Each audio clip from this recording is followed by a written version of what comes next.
Hello my dear friends, स्वागत है आपका अपने यूट्यूब चैनल डीएनए मैथमेटिक्स पर।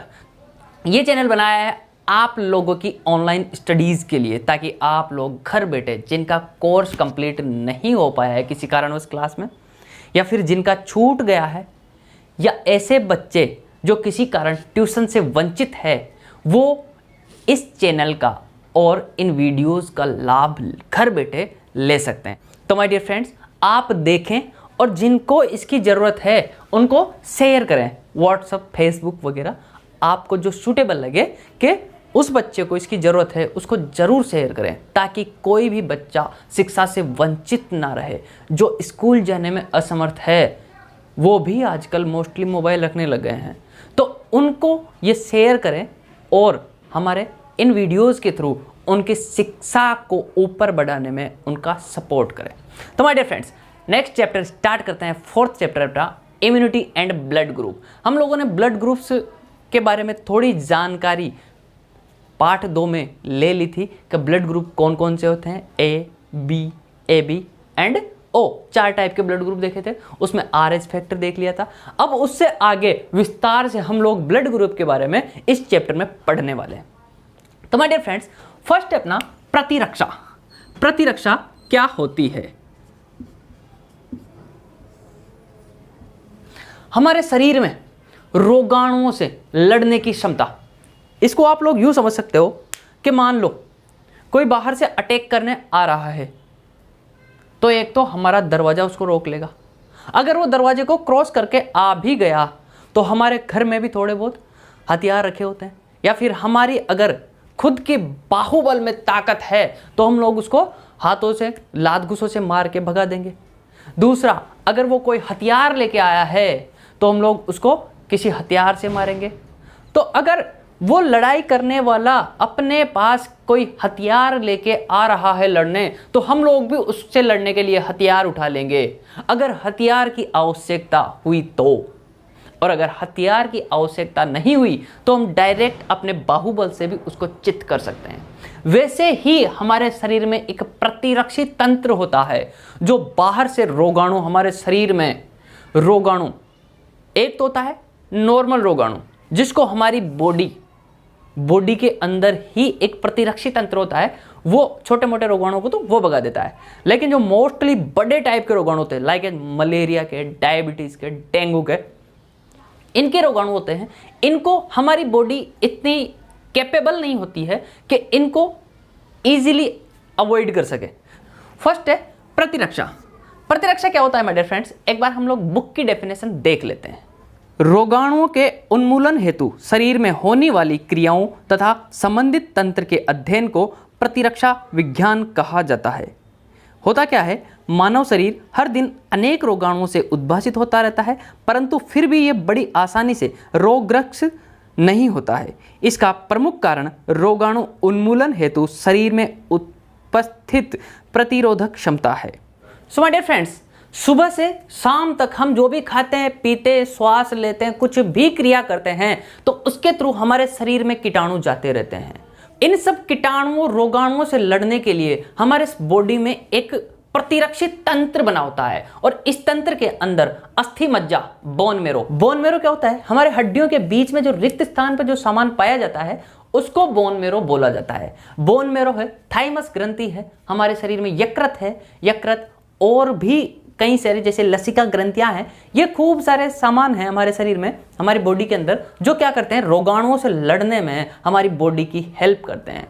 और इस हेल्पफुल नेचर के अंदर दो जो सामान हैं, एक तो रक्त और दूसरा लसिका, ये सबसे इंपॉर्टेंट रोल निभाते हैं अपने प्रतिरक्षा तंत्र के अंदर।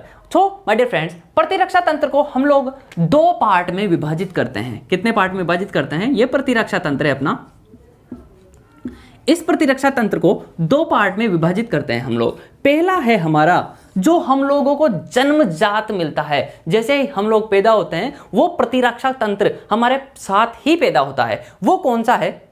स्वाभाविक प्रतिरक्षा तंत्र या इनेट डिफेंस सिस्टम। कौन सा है? स्वाभाविक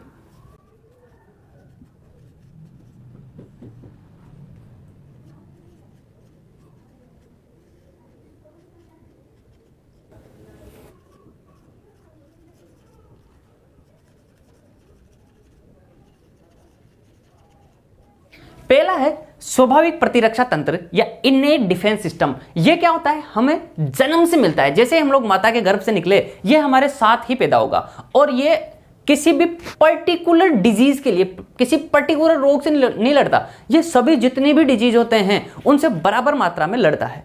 ये किसी विशिष्ट रोगाणु से नहीं लड़ता। ये छोटी मोटी जो भी बीमारी होगी सबको देख लेगा, XYZ सबके लिए सेम है। ये गाँव क्या हो गया, ये हमारे गांव की पुलिस हो गई। कोई भी छोटा मोटा केस हो गया तो सबसे पहले इसके पास भागेंगे अपन, ठीक है। तो गांव की ये कौन सी, ये पुलिस चौकी हो गई। मान लो गांव के अंदर जो चौकियां होती है, छोटी मोटी चौकी, तो छोटी मोटी जब चोरियां होती है, चोरी चकारी कुछ भी होती है, तो हम लोग गांव के अंदर पुलिस स्टेशन के अंदर जाते हैं, छोटी चौकी के अंदर, और वो चौकी वाले समझा बुझा के उस मामले को वहीं पे निबेड़ देते हैं। तो ये स्वाभाविक प्रतिरक्षा तंत्र भी कुछ वैसा ही है। हमारे शरीर मान लो छोटा मोटा कट फट गया तो वो ऑटोमेटिक ठीक हो जाता है, किसके थ्रू, ये स्वाभाविक प्रतिरक्षा तंत्र के अंदर के थ्रू। और इसके भी कई कारक है, वो कारक देख लेते हैं। पहला कारक है हमारा भौतिक अवरोधक। कौन सा है माय डियर फ्रेंड्स, भौतिक अवरोधक। भौतिक अवरोधक, भौतिक अवरोधक क्या होता है माय डियर फ्रेंड्स, जैसे हम लोग इस मकान में रहते हैं तो सर्दी, गर्मी, बरसात से ये मकान हमें बचाएगा। जैसे चार दीवारी है, इस दीवार को पार करके बरसात के छींटे अंदर नहीं आएंगे, इस चार दीवार को पार करके हमारे को धूप नहीं लगेगी, इस चार दीवारी को पार करके ज्यादा ठंडी हवा है वो भी अंदर नहीं आएगी। वैसे ही हमारे शरीर का भौतिक जो अवरोधक है वो है हमारे शरीर की त्वचा। जो छोटे मोटे रोगाणु कीटाणु जो भी XYZ घूम रहे हैं चारों तरफ, उन सबको ये त्वचा अपने अंदर एंटर नहीं होने देती। तो भौतिक अवरोधक कौन हो गया हमारे शरीर का, हमारी त्वचा, जो कि आपको पता है पूरे शरीर में फैली हुई है। त्वचा के अलावा भी हमारे नाकों के अंदर आपको पता है छोटे छोटे बाल होते हैं। ये क्या करते हैं, धूल मिट्टी के कणों इत्यादि को हमारे शरीर के अंदर एंटर नहीं कर देते। और तीसरा है हमारे नाक के अंदर ही, इस नसिका ग्रंथि के अंदर एक श्लेष्म होता है, जो चिकना पदार्थ होता है, जिसको गांव में नॉर्मली बोला जाता है। सर्दियों के अंदर ये ज्यादा उत्पन्न होता है। बोल देते हैं कि बेटा माल से नाक ठसाठस हो रहे हैं तेरे, तो वो जो माल होता है नाकों का, उसको बोला जाता है श्लेष्म। क्या बोला जाता है माय डियर फ्रेंड्स, श्लेष्म। और वो भी हमारे नाकों के थ्रू हमारे फेफड़ों में रोगाणुओं और कीटाणुओं को जाने से रोकता है। तो तीन चीजें हो गई भौतिक अवरोधक में। पहला हो गया त्वचा, दूसरा हो गया नासिका के अंदर पक्षमाभ एवं कसाब,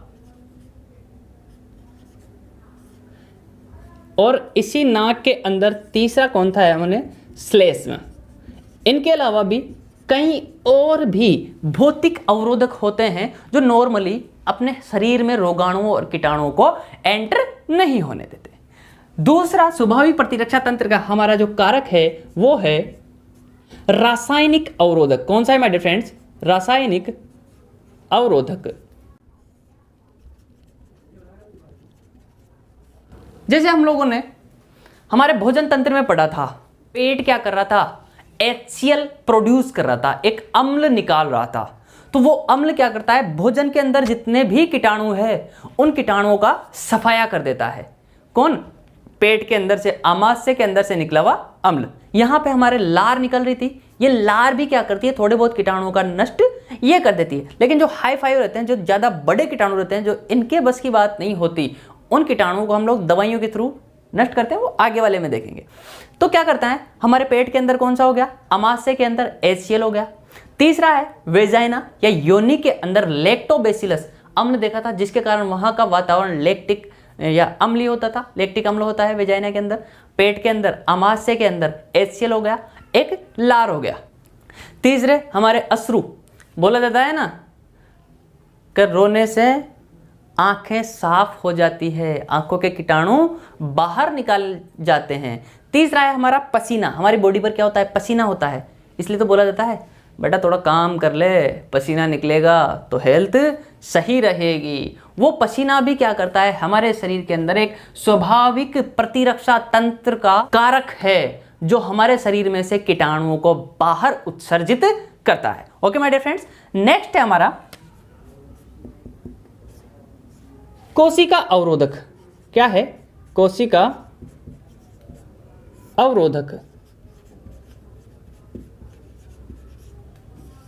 हमारे शरीर में रक्त के अंदर कई सारे ऐसे WBC के अंदर ऐसे कई सारे गुण रहते हैं, ऐसी कई सारी चीजें रहती है जो कि क्या करती है, इन कीटाणुओं से लड़ने में सहायक होती है। और ये भी हमारे शरीर में जन्मजात रहती है, मतलब ये स्वाभाविक प्रतिरक्षा तंत्र के अंदर, इनेट डिफेंस सिस्टम के अंतर्गत आती है। उनमें से 2-3 मैं यहां पे लिख देता हूं। पहला होता है मोनोसाइट, मान लो मोनोसाइट, न्यूट्रोफिल एंड मैक्रोफेज, या और भी जैसे मारक कोशिकाएं, साइटोटोक्सिक जो कोशिकाएं हैं वो हमारे शरीर में किसका काम करती है? कोशिका अवरोधक का काम करती है, जो भी हमारे शरीर में रोगाणुओं से लड़ने के अंदर हेल्पफुल है। एक है हमारे शरीर में इसी स्वाभाविक का कारक है, वो है ज्वर या सूजन आ जाना। ज्वर या सूजन, ये भी इस स्वाभाविक प्रतिरक्षा तंत्र के ही कारक होते हैं, ज्वर या सूजन आ जाना। अब आप लोगों के बोलोगे कि ज्वर भी एक बीमारी है अपने आप में और सूजन भी एक बीमारी है अपने आप में। होता क्या है, जैसे ही हम लोगों को किसी कीड़े ने काटा, मान लो चींटी ने ही काट लिया, तो चींटी काटेगी तो वहां पे ऐसे खुजली चल के वहां पे सूज जाएगा थोड़ा सा, तो वो सूजने से क्या होगा, उसके अंदर जो भी कांटा लगा होता है या जो भी कीटाणु होता है वो अपनी बॉडी से, अपनी त्वचा से थोड़ा ऊपर उठ के बाहर निकल जाता है और अपने बॉडी के अंदर नहीं पहुंच पाता। तो वो सूजना हमारे शरीर में एक प्रोसेस है, किसकी? स्वाभाविक प्रतिरक्षा तंत्र की। और वो क्या करेगा, हमारे शरीर से उस जहरीले पन को बाहर निकाल देगा। हमारी त्वचा सूज जाएगी तो वो जहरीलापन बाहर निकल जाएगा। एक है हमारा ज्वर, या जिसको फीवर बोला जाता है, गांव में बुखार बोला जाता है कि बुखार आ गई। बुखार आने पे क्या करवाते हैं? इंजेक्शन लगवाते हैं। तो ज्वर क्या है? एक्चुअल में ये बीमारी नहीं है, ये क्या है? स्वाभाविक प्रतिरक्षा तंत्र का एक कारक है, जो क्या करता है हमारे शरीर में, आपको पता है एंजाइम्स जो होते हैं वो एक पर्टिकुलर टेम्परेचर पर काम करते हैं। एंजाइम एक पर्टिकुलर टेम्परेचर पर काम करते हैं। मान लो हम लोगों ने कुछ उल्टा पुल्टा खा लिया जो हमारी बॉडी के लिए सूटेबल नहीं था, वो उल्टा पुल्टा खाने के कारण जो हमारी बॉडी को सूटेबल नहीं था, एंजाइम वगैरह ये तो एक पर्टिकुलर टेम्परेचर पर काम करेंगे, तो वो कीटाणु भी उन एंजाइम के टेम्परेचर पर काम करने लग जाएंगे। अब क्या होगा, हमारी बॉडी ऑटोमेटिक गर्म हो जाएगी। गर्म होगी तो ये एंजाइम काम करना बंद कर देंगे, क्योंकि वो एक पर्टिकुलर टेम्परेचर पर काम कर रहे थे। ये एंजाइम काम करना बंद करेंगे तो इसके साथ में ये जो भी रोगाणु और कीटाणु है ये भी काम करना बंद कर देंगे। तो ये जो ज्वर आना है, बुखार आना है, ये भी किसका लक्षण है? इस स्वाभाविक प्रतिरक्षा तंत्र का लक्षण है। और इसके कारण हमारी बॉडी से रोगाणुओं का विनाश होता है या फिर उनकी जो प्रोग्रेस है वो रुक जाती है। Okay my dear friends, next है हमारा जो इधर वाला सेकंड पॉइंट छोड़ा था हम लोगों ने, वो देख देता हूं। पहले मैं इसको मिटा देता हूं। दूसरा है हमारा उपार्जित प्रतिरक्षा विधि, या जिसको बोला जाता है acquired defence system. Acquired defence system. अब देखो जी, इसके अंदर क्या होता है, हमारी बॉडी के अंदर ये जन्मजात थे, ये रोगाणु, छोटे मोटे रोगों से लड़ने की क्षमता, ये जन्मजाति स्वाभाविक प्रतिरक्षा तंत्र। और दूसरा है उपार्जित प्रतिरक्षा विधि। ये तो हमारे पुलिस चौकी होगी छोटी मोटी। मान लो भगवान ना करे ऐसा कुछ हो, विपदा आ जाए, बाढ़ आ जाए, तो क्या करेंगे हम लोग? मिलिट्री को, नेवी को वगैरह सबको बुला लेंगे। तो वो सबको बुलाने की, हमारे नॉर्मल चौकी में जो समझा बुझा के मामला शांत किया, वो तो हो गया स्वाभाविक प्रतिरक्षा तंत्र। तो जैसे ही बड़ी आर्मी को या बड़े डिफेंस सिस्टम को बुलाया तो वो हो गया हमारा उपार्जित प्रतिरक्षा विधि।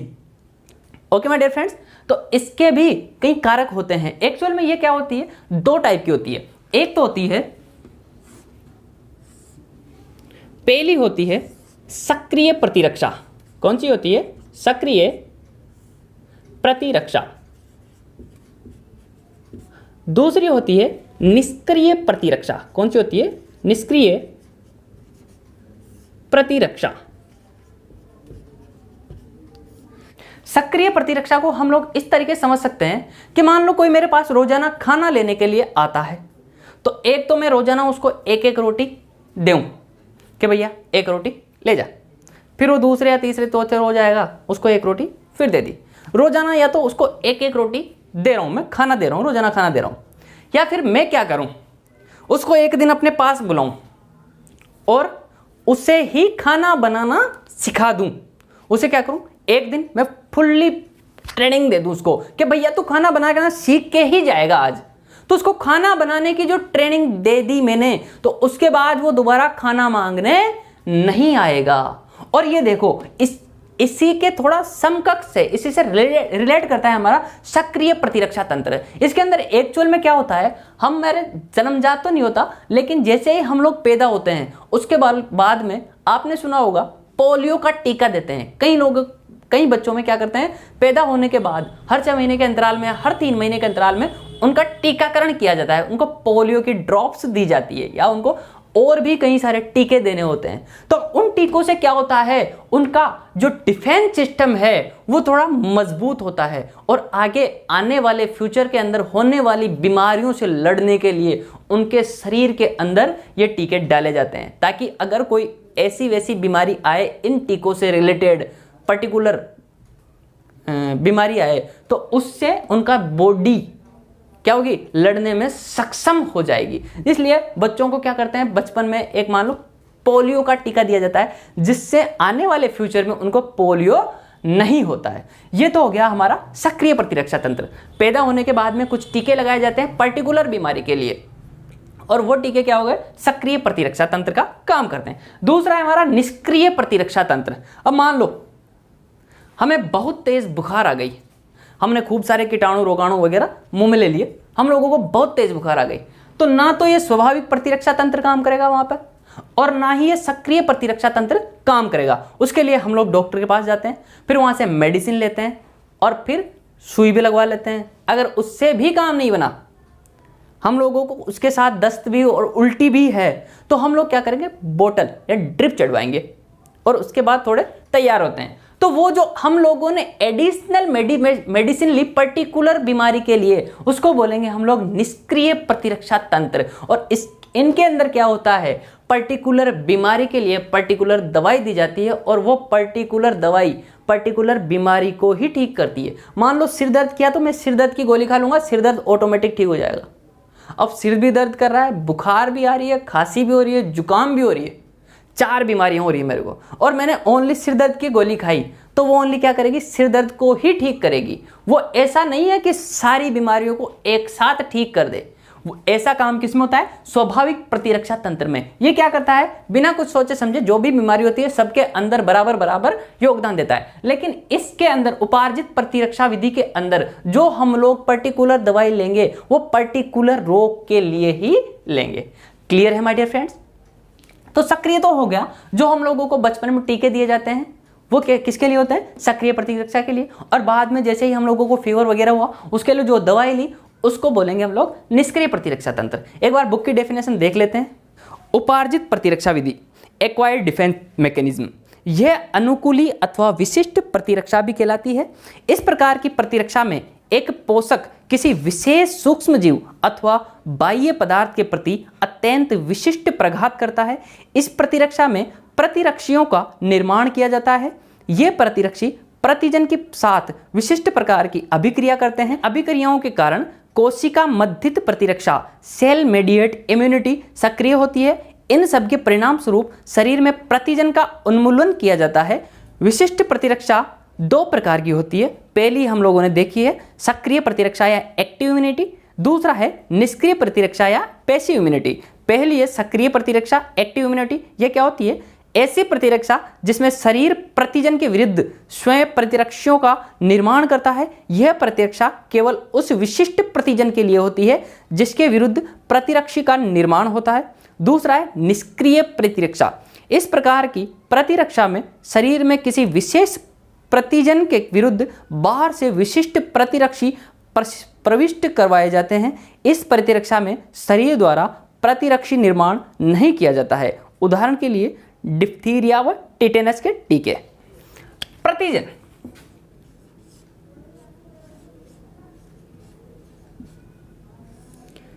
या एंटीजन।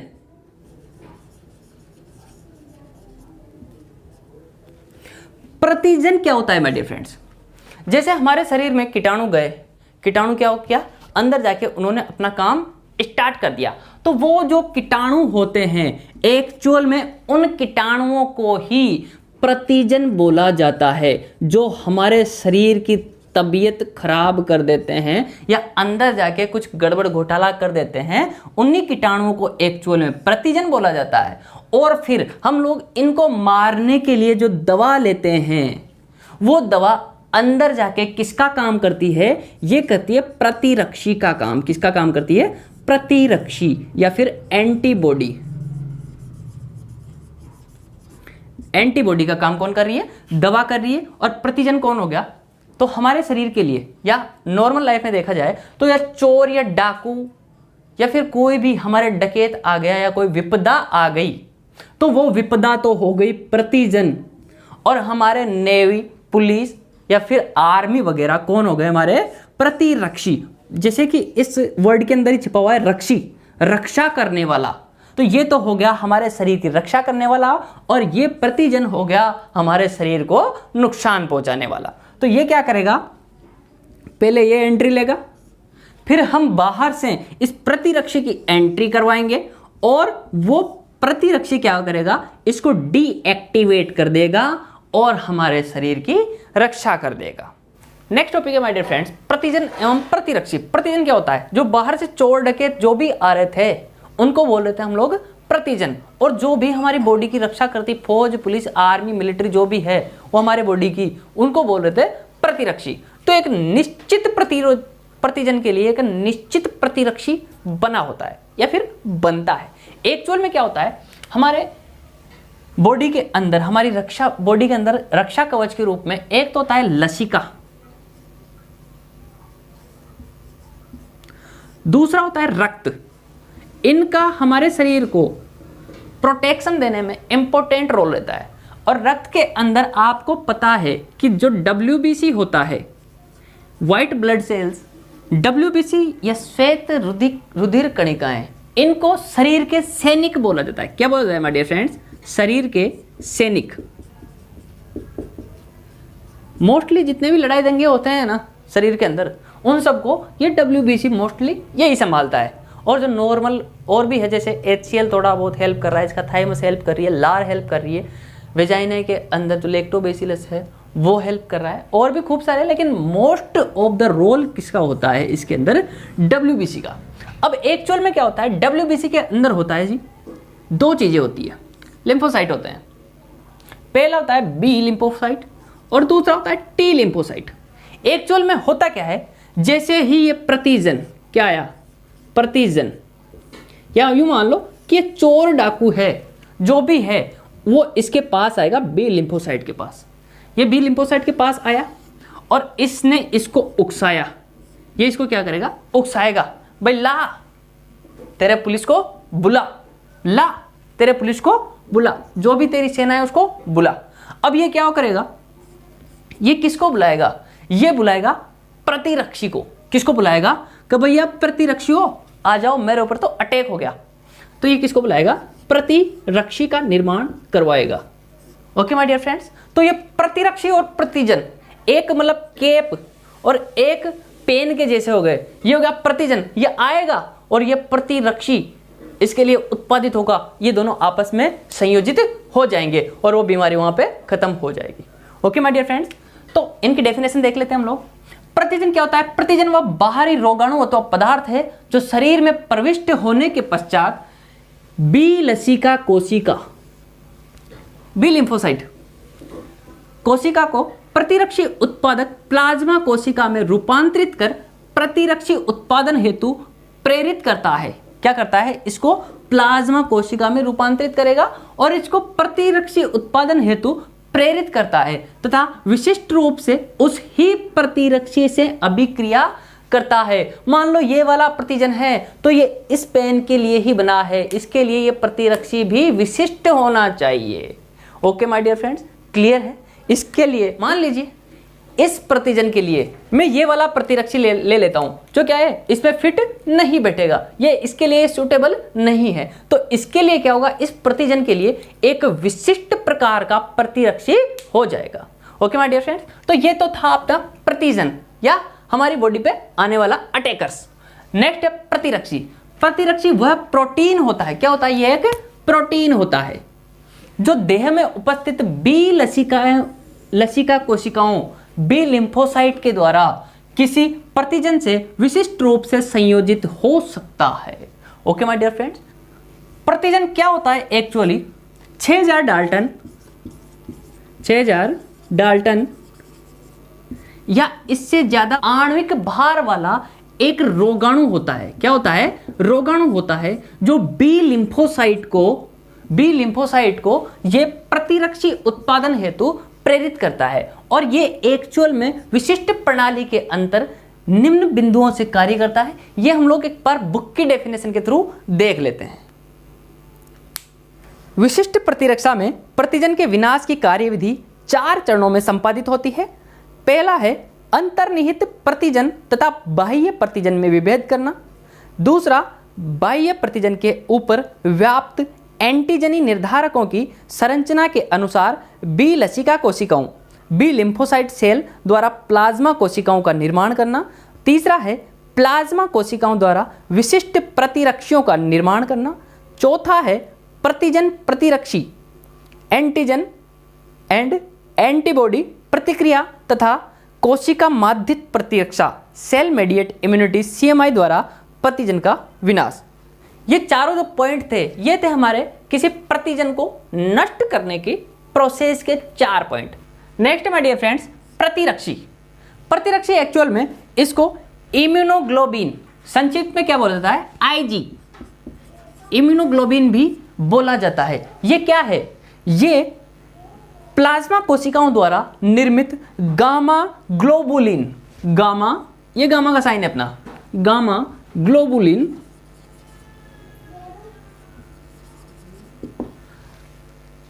प्रोटीन है जो प्राणियों के रक्त तथा अन्य तरल पदार्थों में पाए जाते हैं और ये क्या करते हैं, प्रतिजन इनको उठाते हैं और ये उनसे भिड़ने चले जाते हैं, उनसे संयोजित होने चले जाते हैं। प्रतिरक्षी प्रतिजन को पहचानते तथा निष्प्रभावी करने हेतु प्रतिजन से क्रिया करते हैं। ये क्या करते हैं, प्रतिरक्षी प्रतिजन को पहचानते हैं कि किससे हमें संयोजित होना है, क्योंकि पर्टिकुलर बीमारी के लिए पर्टिकुलर प्रतिजन होता है और पर्टिकुलर प्रतिजन के लिए हम लोगों ने देखा था कि पर्टिकुलर प्रतिरक्षी होता है। तो ये अपने प्रतिद्वंदी को पहचानता है और उसके साथ संयोजित हो जाता है। और प्रतिरक्षी का वह भाग जो प्रतिजन से क्रिया करता है उसे बोला जाता है पेराटोप। क्या बोला जाता है माय डियर फ्रेंड्स, पेराटोप। जो प्रतिरक्षी का वह भाग जो प्रतिजन से क्रिया करेगा उसको क्या बोला जाता है, पेराटोप। नेक्स्ट टॉपिक है माय डियर फ्रेंड्स, प्रतिरक्षी की संरचना। प्रतिरक्षी की संरचना एक वाई टाइप की होती है। किसके टाइप की, एक वाई टाइप की। और इसके अंदर क्या होता है, ये दो तो H टाइप की, इनको बोला जाता है S टाइप के पॉलीपेप्टाइड और इनको बोला जाता है L टाइप के पॉलीपेप्टाइड। ये दो तो भारी रहते हैं और ये दोनों हल्के रहते हैं। इन चारों पॉलीपेप्टाइडों से ये मिलकर प्रतिरक्षी वाई शेप का बना होता है। किस शेप का बना होता है माय डियर फ्रेंड्स, ये वाई शेप का है। ये हमारा क्या है, प्रतिरक्षी। इसके अंदर दो तो होंगे भारी H टाइप के पॉलीपेप्टाइड और दो होंगे L टाइप के हल्के पॉलीपेप्टाइड। नेक्स्ट टॉपिक है माय डियर फ्रेंड्स, प्रतिरक्षियों के प्रकार।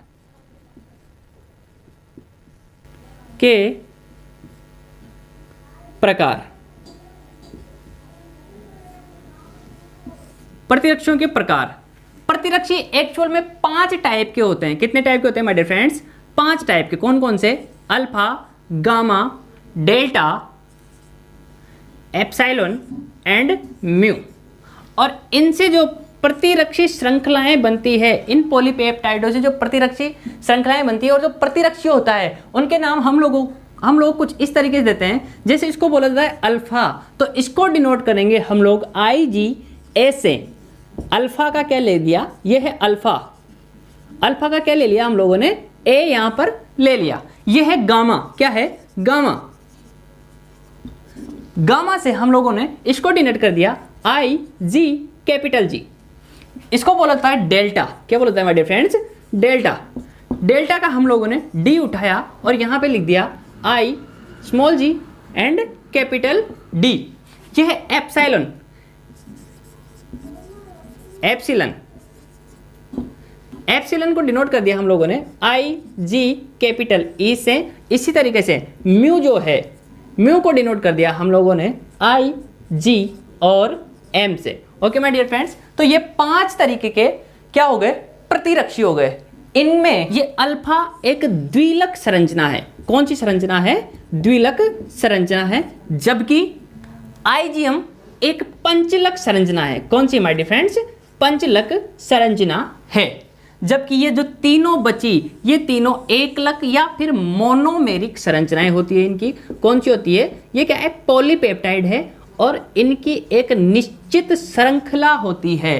तो ये जो आईजी है ये एक द्विलक संरचना वाला है, आईजीएम एक पंचलक है, जबकि ये तीनों आईजीजी, आईजीडी, आईजीई मतलब एप्सिलॉन, डेल्टा एंड गामा, ये तीनों ये कौन से संरचना वाले हैं, मोनोमेरिक संरचना वाले हैं। गामा या आई स्मॉल जी कैपिटल जी जो प्रतिरक्षी है ये किसमें होता है, ये होता है माय डियर फ्रेंड्स हमारे रक्त के अंदर।